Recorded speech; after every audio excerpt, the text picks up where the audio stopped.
하나님은 창조주이시고 우리 인간은 그 창조주가 만든 피조물입니다. 이 창조주와 피조물이라는 이 관계 속에서 피조물은 창조주가 아니기 때문에 모든 걸 받아야 살아갑니다. 인간이 스스로 만들어내고 그걸로 자기 생명을 이어갈 수가 없다는 것입니다. 그러므로 피조물인 인간들이 받는 모든 것들은 하나님의 선물이라고 이렇게 할 수가 있는 거예요.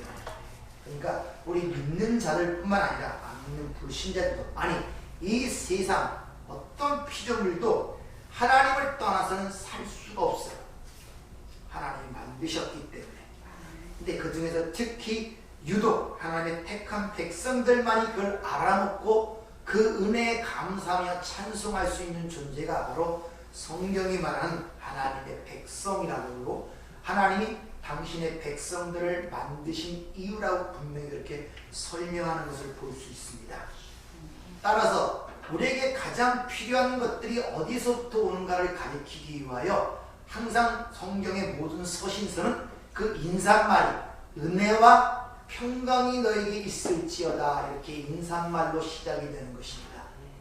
그래서 은혜라는 것은 카리스, 선물을 이야기합니다. 근데 선악과를 따먹고 타락한 인간들은 사실 그 은혜라는 단어를 이야기가 그렇게 쉽지 않습니다.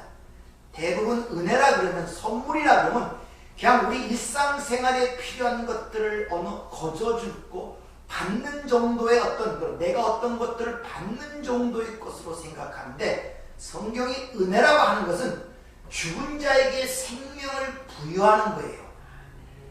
근데 그것이 값없이 주어졌기 때문에 선물이라고 그렇게 성경은 이야기하고 있는 것이죠. 오늘 내일 죽을 수밖에 없는 사형수들에게 내일 단두대에 끌려갈지 모레 죽을지 모르는 그 급박한 상황 속에서 어느 날 갑자기 그 사형을 면제한다는 사면장을 받는 것과 같단 말입니다.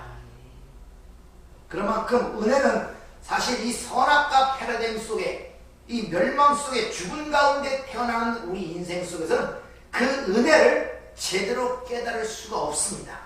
그래서 그 은혜를 깨달아가는 과정을 신앙생활이라 그러고, 깨달은 만큼 그 삶 속에 주어지는 것이 뭐냐면 평강이라고 하는 것입니다. 그걸 다른 말로 평안, 화해, 평화, 이렇게 성경은 다른 여러 가지 단어로 해석을 하고 있는데, 바로 그 은혜를 아는 만큼 마음이 평안이 오는 거예요. 그 여러분의 하나님의 은혜를 얼만큼 아냐에 따라서 여러분의 삶에 평강이 얼만큼 임하는가를 우리가 알 수 있다는 것입니다. 근데 그 은혜와 평강이 어디로부터 오는가를 오늘 본 말씀을 확실하게 정해주고 있습니다. 아버지의 사랑을 받은 자, 그리고 주 예수 그리스도의 은혜로부터 그것이 온다는 것입니다. 따라서 우리가 그런 걸 받으려는 오는 것이 어딘가를 분명히 알아야 되는데, 그것이 우리는 대부분 이 세상, 내 외부의 이 보이는 세상 속의 힘들을 사용하여 그걸로부터 어떤 환경이나 상황이나 여건의 변화를 통하여, 아니면 내가 원하는 욕구와 욕망의 충족을 통하여 그 평안을 원한다는 데 문제가 있는 것입니다. 오전에 말씀드린 것처럼 가장 큰 문제는 외부의 문제가 아니라 내 자신의 본질적 문제임을 아셔야 됩니다. 여러분 거기에 참여를 하셔야지 제대로 된 하나님의 은혜를 경험할 수가 있어요. 사람이 변해야지 모든 게 변합니다. 창세기 1장에 모든 걸 만드신 후에 맨 마지막에 그 모든 머리의 위치로서 인간을 만드셨다는 걸 알아야 돼요. 아무리 법이 많아지고 아무리 문화와 문명이 발달하더라도 그 중심에 있는, 머리에 있는 인간이 변하지 않고는 절대 모든 것이 올바르게 쓰여질 수가 없다는 것을 여러분이 기억을 하셔야 됩니다. 그래서 우리의 삶이라는 것이 이 땅에서 바로 그 은혜를 깨달아 그 은혜를 찬송하기 위하여 창세전에 그리스도 예수 안에서 너희를 택하였다고 에베소 1장은 분명히 선언을 하고 있다는 것입니다. 그런 인간의 구원이 뭔가를 가리키기 위하여 레위인들과 그 레위인에 사는 성읍 도피성의 이야기를 통하여 그렇게 하나님의 백성들이 그 은혜를 깨닫고 그 은혜를 찬송하기 위하여 이 땅의 삶을 살아가는 신앙생활이라고 하는데, 그것을 구약의 도피성이라는 그 이야기를 통하여 설명을 하고 있는 거예요. 그러므로 그 도피성의 생활이 어떠한가를 알면은 우리가 이 땅에 지금 신앙생활이 어떻게 펼쳐져 가고 어떻게 일어나는 것을 알 수 있단 말입니다. 그래서 구약의 모든 이야기들을 말세를 만난 우리들에게 교훈으로 주셨다고 그렇게 얘기하는 이유가 바로 거기 있는 것입니다. 근데 그 도피성에 사는 사람들이 누구냐면 레위인들이에요. 그래서 그 레위인이 상징하는 것이 무엇인가를 명확하게 알아야 이 도피성의 얘기가 쉽게 이해가 될 수가 있단 말입니다. 근데 이 레위인의 이야기는 이미 창세기로부터 시작이 됩니다. 창세기 49장에 보면 그 야곱이 자기 12아들에게 예언, 즉 유언적 축복을 하는 내용이 창세기 49장에 기록이 되어 있습니다. 근데 거기서 보면 49장 5절 7절을 보면 레위인들은 반드시 죽어야 할 고의적 살인들의 후손으로 어마어마한 저주가 거기서 드러나요. 그들은 용서받을 수 없는 잔해하는 기계라는 저주가 그들에게 떨어지고 있는 모습이 기록이 되어 있어요. 즉, 왜냐? 그때 시므온과 레위가 고의적으로 가서 자신의 여동생을 강간한 그 백성들을 다 살해하는 모습이 기록이 되어 있죠. 그거로 인하여 시므온과 레위가 하나님으로부터 저주받는 이야기가 야곱의 예언을 통해 드러나고 있단 말입니다. 근데 그때 레위인들, 레위 지파가 한 그 살인은 오살자가 아니라, 즉 과실치사가 아니라 의도적으로 계획을 짜서 그 밤중에 환례를 받게 하고 힘을 못 쓰는 그들에서 죽이는 그런 고의적 살인자들이란 말입니다. 절대 용서받지 못하는 자로 등장하고 있다는 것이죠. 출애굽기 21장 14절을 보면 사람이 그의 이웃을 고의로 죽였으면 너는 그를 내 제단에서 잡아내려 죽일지니라 확실하게 얘기합니다. 따라서 고의적 살인을 저지른 자는 절대 용서받을 방법이 없을 뿐더러 반드시 자신의 피값으로 그것을 갚아야 한다고 히브리서 9장 12절은 얘기하고 있죠. 속죄의 제사도 못 드려요. 그것이 율법이란 말입니다. 따라서 레위인들은 반드시 죽어야만 하는 살인자들이란 말입니다. 근데 우리가 성경의 뒷부분을 보면 레위인들은 서로 흩어지긴 하지만 그들이 죽지 않죠. 오히려 하나님을 섬기는, 하나님의 성전을 하나님을 섬기는 그런 자로 살게 되는 모습으로 뒤에 그려진다는 것이죠. 그게 바로 은혜라는 거예요. 반드시 죽어야 할 자가 하나님을 섬기는 백성으로 태어나는 것, 새롭게 태어나는 것. 그걸 통하여 구원이 무엇인가를 우리에게 가르쳐주고 있단 말입니다. 즉 은혜라는 것이 무엇인가를 가르쳐주고 있다는 것이죠. 그러면 그러한 레위인의 저주가 어떻게 풀어지느냐? 그것은 오전에 말씀드렸죠. 레위인들은 애굽에 출애굽을 할 때 애굽의 장자들은 다 죽죠. 거기서 이스라엘 장자들도 죽어야 되는데 그 이스라엘 죽을 장자들 대신 어린 양이 죽죠. 근데 레위인은 그 이스라엘의 장자 대신 선택받아 하나님께 성별된 지파가 레위 지파입니다. 그러니까 이스라엘 장자 지파는 레위 지파인데 출애굽시 그 이스라엘 장자가 어떻게 살아납니까? 유월절이냐. 그러니까 레위인이 어떻게 살아나는 거예요? 예수 그리스도로 말미암아 살아난다는 이야기를 그 속에서 이미 우리에게 보여주고 있단 말입니다. 여기까지 이해가 되시죠? 그러니까 레위인이라는 것은 죽어야 할 죄인들, 즉 구원받지 못한 죽어야 할 하나님의 백성들을 상징하는 동시에 또 하나님과 죄인 사이에서 중보 역할을 예수 그리스도로 예표하는 동시에 그 예수 안에 하나님의 백성이 속해 있음을 함께 보여준 상징적 바로 그 사람들이 레위인들이란 말입니다.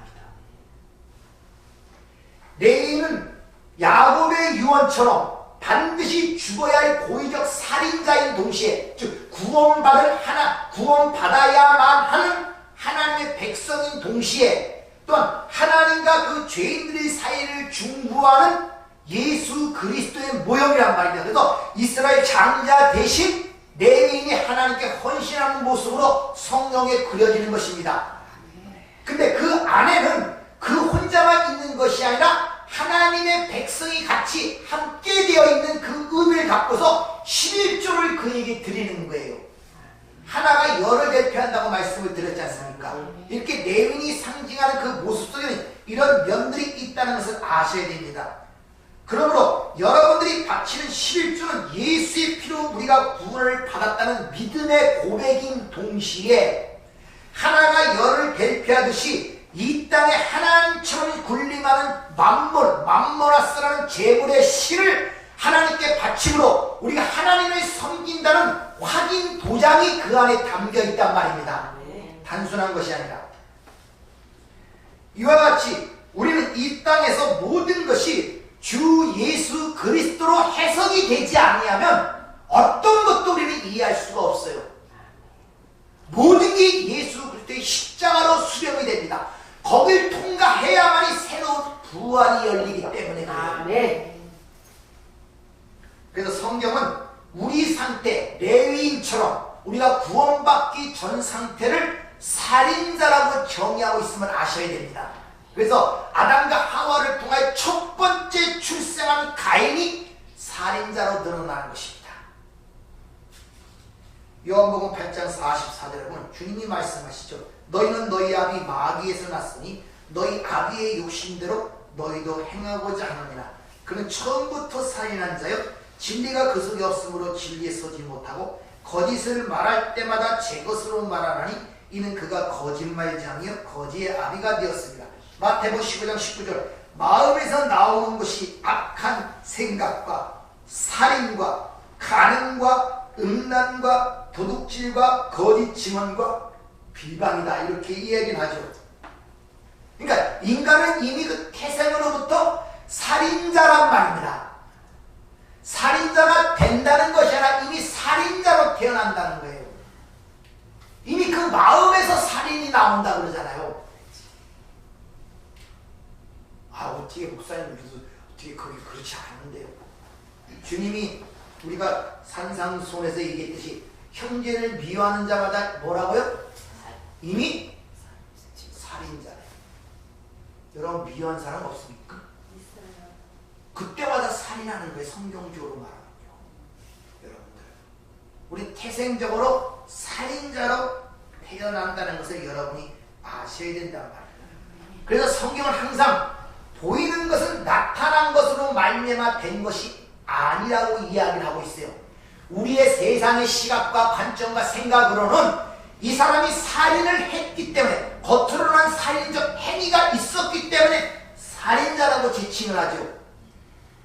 그렇게 판단하자야 모든 게 도둑질을 했기 때문에 그 행위를 통하여 너는 도적놈 이러죠. 성경은 그게 아니라니까요. 네가 도적놈이기 때문에 도둑질한 것이고 살인자이기 때문에 살인한 거예요. 그러니까 겉으로 드러나는 어떤 행위와 범죄 행위를 보고 사람을 판단하면 안 된다니까요. 그 안에 것이 드러나는 것이란 말입니다, 여러분들.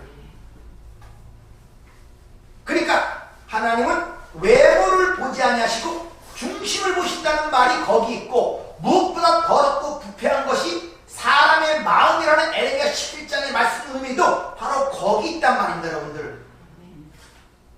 그러니까 여러분은 외부에 드러나는 어떤 상황이나 환경이나 여건을 통해 판단하려 하지 말고 그 내부에 뭐가 있는가를 보는 그런 시각과 안목을 가지셔야 한단 말입니다. 그게 영적 통찰력이라는 거예요. 그렇게 되면 보이는 것에 의하여 상황이나 환경에 의하여 여러분이 일비하지 않는단 말입니다. 당황스러워하거나 어쩌고하거나 저러거나 거기에서 혼란스러워하지 아니할 수가 있다는 것입니다. 이 세상에 태어나는 모든 자는 고의적 살인자라는 것이 성경에서 우리에게 일러주는 말씀이란 말입니다. 그래서 도저히 인간은 하나님을 사랑할 수도 없을 뿐더러 하나님이 누구인지도 인식치 못하기 때문에 죽었다. 성경은 그렇게 정의를 하고 있단 말이에요. 그러니까 하나님도 모르니까 당연히 누구도 모르니까 인간도 모르는 거예요. 그러니까 인간에 사는 세상도 모르는 거예요. 아무것도 모르는 거예요. 그래서 날 때부터 소경인 것입니다. 아무것도 몰라요. 그런 자들에게 하나님께서 일방적으로 은혜와 긍휼로 덮어주시는 것이 구원이다. 아멘. 그렇게 우리는 고의적 살인자가 아닌 우발적 살인자로 여겨주시고 그들이 피할 곳이 도피성을 마련하여 글로 피하도록 하시는 거예요. 아멘. 그러니까 하나님의 은혜의 현실, 그런 하나님의 은혜의 현실을 직접적으로 배우는 것이 도피성 생활, 지금으로 말하면 신앙생활이란 말입니다. 그러니까 성도는 하나님의 마련한 도피성에서 살면서 그 하나님의 은혜를 경험하면서 살아고 찬송을 해야 되는데, 그 하나님의 은혜를 알려면 전제 조건이 반드시 뭐냐? 내가 처음에 어떤 존재인가를 깨닫는 것이 전제란 말입니다. 은혜를 알려면 그걸 알아야 내가 어떤 은혜를 받았는지, 어떤 선물을 받았는지 알 거 아니에요. 그래서 성령이 우리 안에 내주하시는 제일 첫 번째 죄의 자역을 엘렌코, 폭로하고 드러내신다는 이야기가 바로 그 이야기라는 것입니다. 그리고 그러한 실태를 깨달았다면 그러한 나에게 어떤 은혜, 어떤 긍휼이 베풀어졌는가를 알게 되잖아요. 어떤 상황으로 그러한 나를 하나님이 건져주시는 것을 깨닫게 된단 말입니다. 그런 모든 상황을 깨닫는 그 생활이 바로 도피성 생활이고, 지금으로 가는 저와 여러분이 이 땅에서 신앙생활이라는 것을 하고 있는 것입니다. 딴 거 아무것도 없습니다. 딴 거 아무것도 없어요. 그거 깨닫는 거예요. 그거. 여러분 주어진 환경과 여건이 모든 그것을 배우는 배움의 장이란 말입니다. 하나님께서 그걸 직접 경험하여 너희들이 깨닫고 오라고, 너희의 처음 자리가 어땠고 거기에 어떤 은혜와 긍휼이 베풀어졌고 어떤 방식으로 너희가 하나님의 자녀가 되었는지를 깨닫기 위하여 하나님께서 이 인생이라는 소로 우리를 내려보내신 거예요. 그래서 창세전에 우리를 선택하고 예정하셨다고 하는 것이란 말입니다. 내가 이 땅에 살아가다 어쩌다 보니까 예수를 믿고 구원받은 것이 아니라 이미 여러분이 이 땅에 보내진 이유가 있단 말입니다. 하나님의 백성으로서. 그것은 그전에 인식을 못했는데 내가 예수를 믿는 순간에 내가 하나님의 택정을 받은 자였구나. 사도 바울처럼 내가 예수를 믿는 자를 핍박하고 살았는데 그런데도 이미 하나님께서 나의 어머니 모태로부터 나를 택정하고 계셨구나 라는 그 경지까지, 거기까지 감탄이, 여러분이 신앙의 감탄이 가야 된단 말입니다. 그러면 여러분이 예수를 알고 있다고 살던 그 인생 자체가 하나님의 교훈이고 가르치고 배움이었단 말입니다. 그것을 우리가 이 땅에서 알아야 된단 말이에요. 그거 배우려고 지금 사는 거예요, 여러분들. 다른 거 없습니다.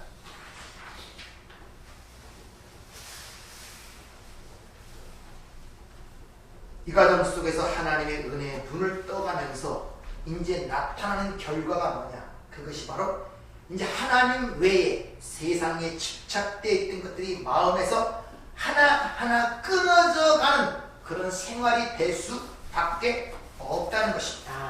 그래서 도피성 생활을 보면 그 오살자가 도피성에 들어가는 순간부터 도피성 밖과 완전히 단절이 됩니다. 만약 도피성을 벗어나면 그 보복자들, 피해 보복자들이 그를 죽여도 아무런 문제가 되지 않아요. 누구나 그를 죽일 수 있어요. 그러니까 절대 도피성을 떠나면 안 돼요. 그래서 설사 그가 전에는 도피성 밖에 큰 재물을 갖고 있었고 아름다운 아내가 있었다 할지라도 절대 도피성을 떠나면 안 돼요. 예수를 떠나면 안 된단 말이에요. 주님 말씀하시죠. 내가 이 땅에서 검을 주러 왔다, 불을 주러 왔다면서 아비와 자식, 며느리와 시온이 둘과 셋, 둘과 다섯, 둘과 셋, 셋과 둘 분쟁하라 갈라낸단 말이야. 자꾸 쉽게 말하면 세상 것으로부터 자꾸 끊어져가는 생활이 될 수밖에 없는. 아멘. 왜 하나님이 그렇게 가둬놓으시느냐? 살리기 위해서. 아멘. 살리기 위해서. 예수밖에는 아무런, 거기는 마귀의 희생물이 될 수밖에 없기 때문에 그렇다는 것입니다. 따라서 이 도피성밖에 아무리, 즉 세상이 아무리 좋다고 생각할지라도, 쉬운 말로 신약 성경으로 말하면 세상에 있는 것들, 세상을 사랑하지 말라, 세상의 모든 것을 사랑하지 말라 그러죠. 그럼 아버지께로 온 것이 아니고 육신의 정욕과 안목의 정욕과 이성의, 이게 다 아버지께로 온 것이 아니라 세상으로부터 왔다는 사실을 깨닫도록 도피성 생활을 통하여 그걸 하나하나 끊어내 가시는 거예요.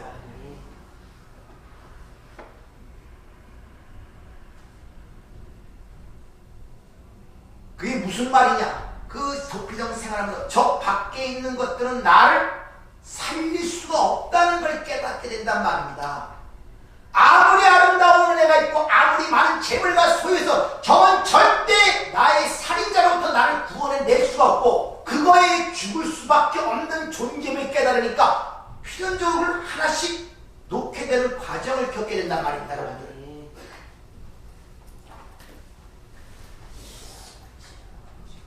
그래서 이 도피성 안에서는 가족들과 자신의 소유물을 마음에서 내려놓는 과정이 겪게 되는 것입니다. 하나하나 다 놓게 되는 거예요. 자기에게 자유를 줄 수 있는 존재는 따로 있음을 배우게 되는데, 그것을 민수기 35장 28절, 이는 살인자가 대제사장이 죽기까지 그 도피성에 머물러야 할 것입니다. 대제사장이 죽은 후에는 그 살인자가 자기 소유의 땅으로 돌아갈 수 있습니다. 즉 오살자가 되어 하나님이 말하는 도피성에 있는 자는 그 생명이 거기에 도피성의 제사장과 생명과 결합이 되어 있어요. 그래서 제사장과 함께 살고 제사장과 함께 죽어야만 한다는 것입니다. 그 제사장이 누구겠습니까? 예수 그리스도. 그러니까 창세전에 선택한 백성들, 자 확실히 이사야 43장 21절, 이 백성은 나를 위해 지었나니 나를 찬송케 하려 함이라. 분명히 당신의 백성들을 만드신 이유가 설명이 되어 있습니다. 그 은혜를 찬송케 하려 합니다. 에베소 2장 6절처럼. 그러면 그렇게 은혜를 찬송하기 위해서, 그 은혜가 뭔지 알기 위해서 이 땅에 내보내시는데, 거기서 뭘 깨달아? 그 은혜를 알기 위해서는 너희의 처음 자리, 창세기 2장 7절, 아담아 및 아파는 흙에서 나온 먼지, 거기에 하나님이 일방적 은혜로 생기가 불어져 생명이 되었다 그러죠. 그걸 깨닫기 위해서 이 역사 속으로 보냈는데, 그 도피성 속으로 당신의 백성들은 보낸단 말입니다. 그 도피성이 누구겠습니까? 예수. 따라서 우리는 하나님의 백성들은 예수 안에 전부 다 담겨서 이 안에 오시기 때문에 예수가 육신을 가졌는데, 그 육신이 죄 있는 육신의 모양으로 오셨다 그러는 거예요. 그러니까 하나님의 백성들은 모두가 예수 안에 담겨서 이 땅에 오는 것입니다. 그 백성의 대표가 예수란 말입니다. 그 예수가 그 죄인들을 대표하여 죽고 사는 것이란 말입니다, 여러분들. 그러니까 우리가 올 때 그 예수 안에 담겨있는 걸 우리는 모르잖아요. 그것이 여러분들의 생각, 그래서 예정과 선택이 그 부르심 앞서 있는데, 우리가 예수를 인식하고 내가 하나님의 백성을 인식할 때는 부르심을 받을 때예요. 그러나 그 이전에 이미 선택과 예정이 있었단 말입니다. 미운 오리 새끼, 안드레슨의 미운 오리 새끼 알잖아요. 오리 새끼들과 똑같이 사는데 뭔가 달라. 맨날 핍박받고 고난받고 욕먹고 맨날 그래요. 왜 저들과 날 다르지? 이 말은 내가 왜 세상 사람처럼 저렇게 행복하게 살지 못하지? 왜 돈을 벌지 못하지? 명예를 얻지 못하지? 부귀를 누리지 못하지? 왜 행복하지 못하지? 이런 고민 가운데 계속 살았어요. 왜? 자기가 그 세상에 속한 오리에 속한 줄 알고 살았기 때문에. 근데 어느 날 갑자기 물에 비친 자기 모습과 위에 날아가는 백조의 모습을 보니까 내가 백조를 닮았네. 아, 내가 백조의 새끼였구나. 그걸 인식하는 것이 여러분의 부르심을 받을 때란 말입니다. 그러나 내가 그렇게 인식하기 전에도 이미 그는 백조였단 말입니다, 여러분들.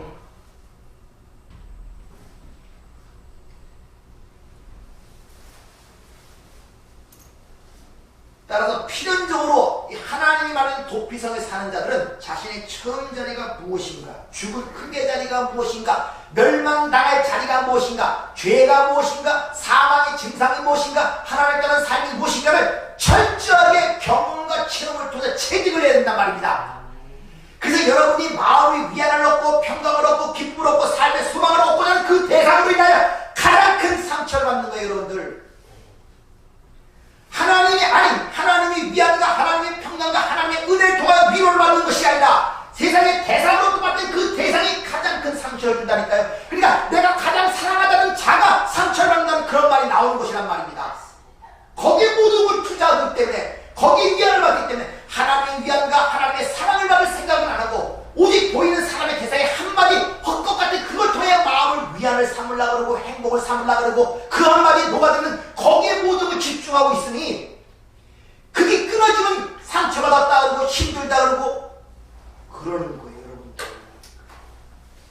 그러니까 힘든 거예요. 왜 외롭고 있는데 하나님의 위로를 받아보려고 노력했습니까? 아니잖아요. 그런 건 별로 생각 없어요. 남편이 한마디 그 한마디에 마음이 평강이고 기쁨이 오고 그거 얼마나 갑니까? 얼마나 사다 주면 금반지 하나 갖다가 그거 얼마나 한 달 갑니까? 그 기쁨? 하루도 안 갑니다. 그럼 계속 거기에 얽매 있는 거 자꾸. 반지수는 그 다음에 팔걸이 안 해주나? 그 다음에 금목걸이 안 해주나? 그 다음에 뭐 해달라요? 황금만 달라고 그럴 거예요. 그래야 뭔지 사랑을 느끼고 평안을 느끼고 행복을 느끼고 그런 일을 반복해가고 있단 말입니다. 그게 아니라는 게 가르치는 게 신앙생활이란 말입니다. 네. 그것이 분쟁케 한다는 거예요. 진짜 그렇게 거기에서 떨어져 나올 때 대상을 진짜 사랑할 수가 있고 그 사람의 오락가락함에 내 상처가 되지 않고 내가 흔들리지 않고 진짜 그를 관용하고 품어줄 수가 있는 거예요. 네. 내가 그렇게 되냐면 절대 그를 품을 수가 없어요. 상대방에 의하여 내가 흔들리는데 어떻게 품습니까? 바로 그런 것들을 깨닫고 가는 것이 우리의 신앙생활이라는 것입니다. 네. 그래서 예수님을 육신으로 오셨는데 죄 있는 육신의 모양으로 오셨다 그러는 것입니다. 그래서 예수님이 우리 죄인의 대표가 되어 요한계시록의 표현에 보면 음녀가 되어 큰 바벨론 음녀가 되어 우리를 대신하여 짐승에 잡혀먹는 모습으로 그려지는 거예요. 여러분들,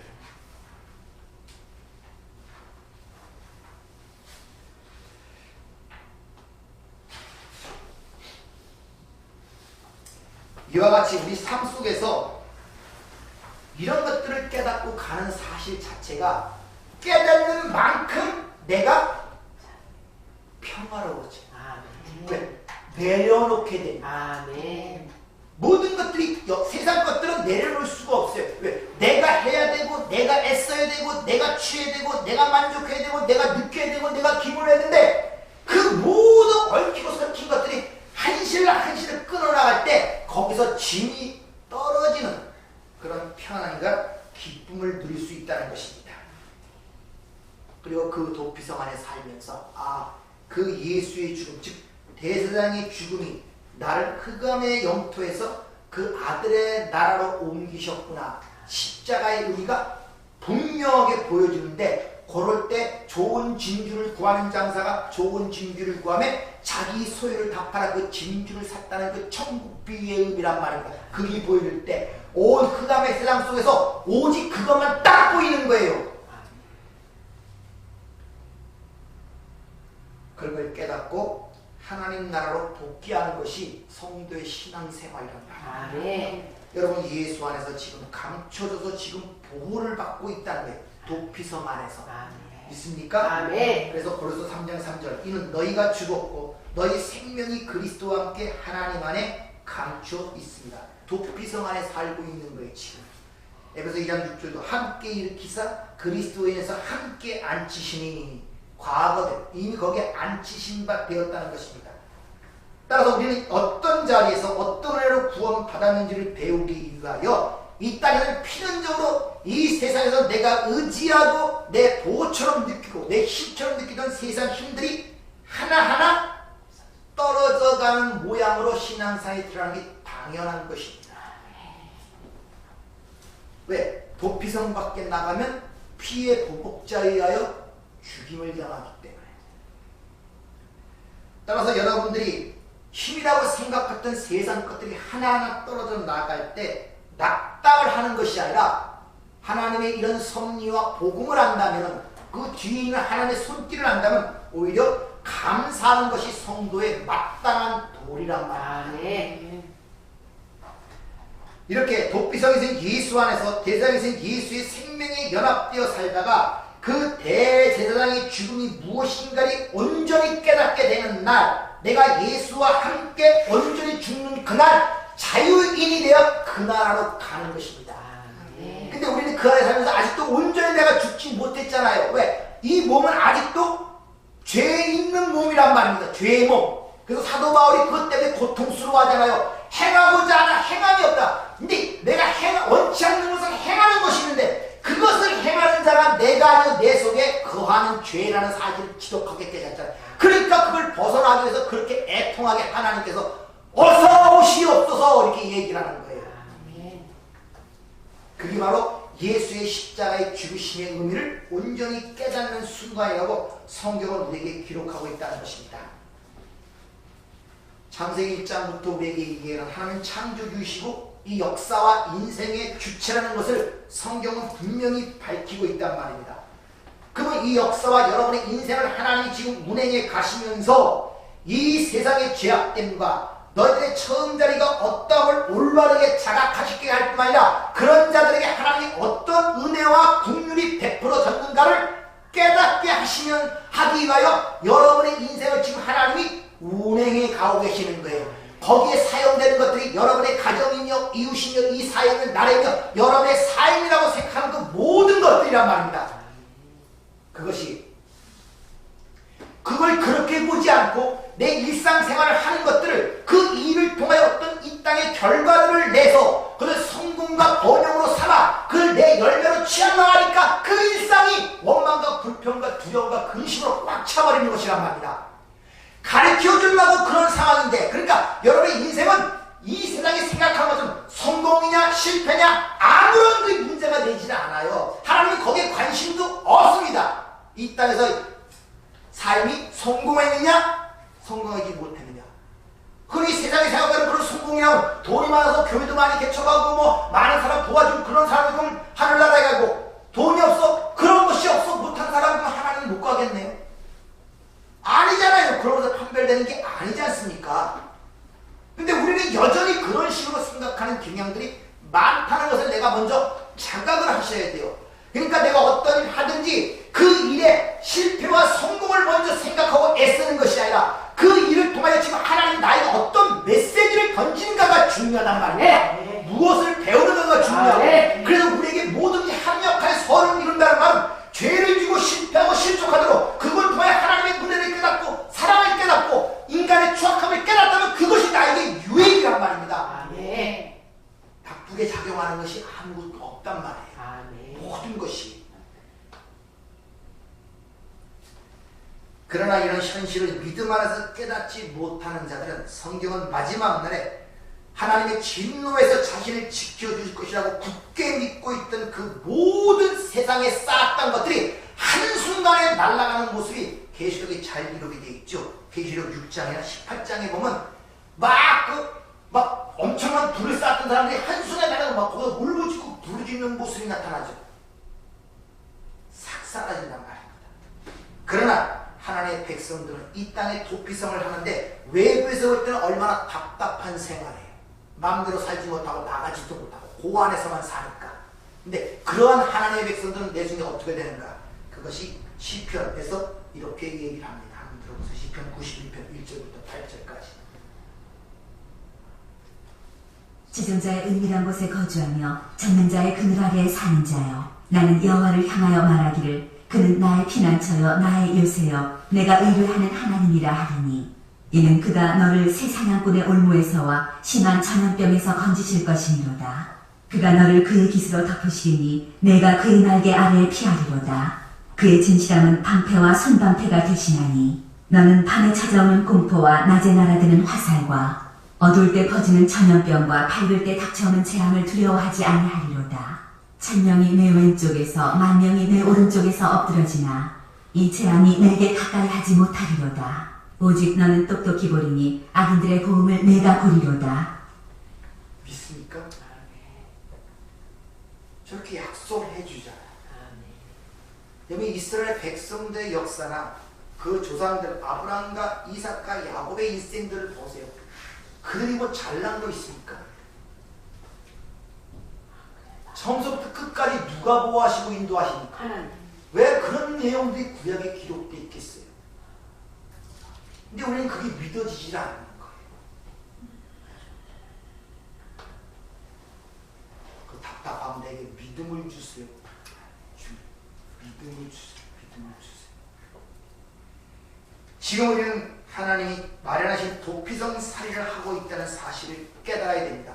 도피성 생활은 거기에 대제사장이신 대제사장과 생명과 연합이 되어 있어요. 그분만 의지하고 살아갈 수밖에 없다는 사실을 우리에게 이야기를 해주고 있는 거예요. 그래서 그를 통하여 하나님의 은혜를 깨닫고 찬송하는 것이 하나님의 백성들의 정당한 모습이라는 것을 성경은 우리에게 가르쳐주고 있단 말입니다. 따라서 여러분 지금 그 도피성 안에서 하나님의 보호하심을 받는 동시에 교훈과 양육을 받고 있는 상태란 말입니다.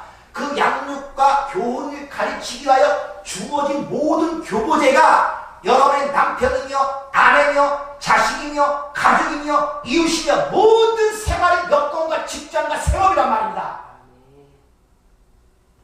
그렇게 봐야 돼요, 여러분들. 근데 그것을 내 삶의 목표로 삼고 거기서 위안과 평안과 기쁨과 생각과 행복을 느끼려고 붙잡고 늘어나니 어찌 그게 평탄할 수가 있겠어요.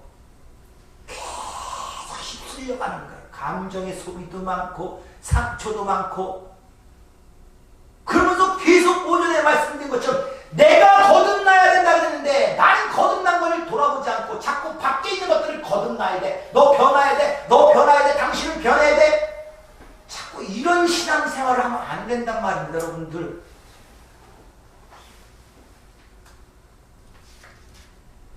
따라서 여러분들은 일상생활에서 그런 걸 깨달으면 최선을 다해봐야 해요.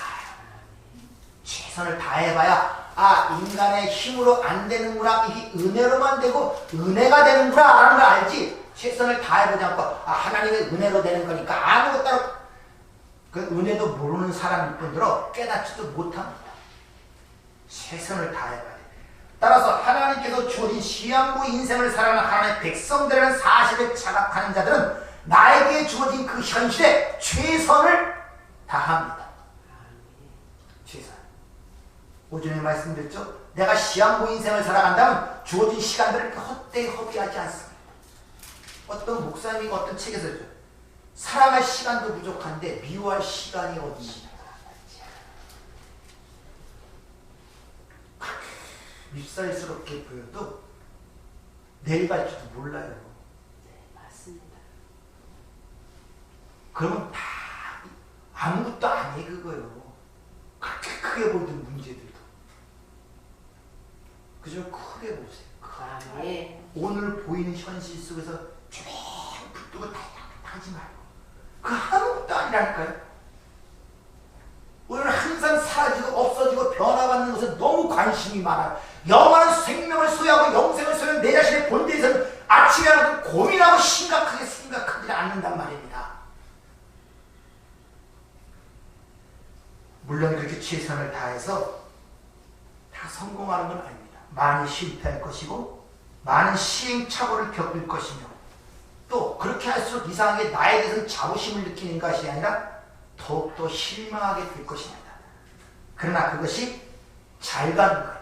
왜? 성공과 실패가 일상생활의 목적이 아니기 때문에 그걸 통하여 하나님을 배웁니다. 아멘. 은혜를 알면 된다는 것입니다. 아멘. 따라서 그런 과정 속에서 믿음과 소망이 더욱더 굳겨지고 붙들게 될 것이고 그 붙드는 속에서 주어지는 기쁨, 평안이 여러분의 이 환란 많은 세상에서 폭풍 속의 그 눈처럼 평안이라는 걸 맛볼 수가 있단 말이에요. 아멘.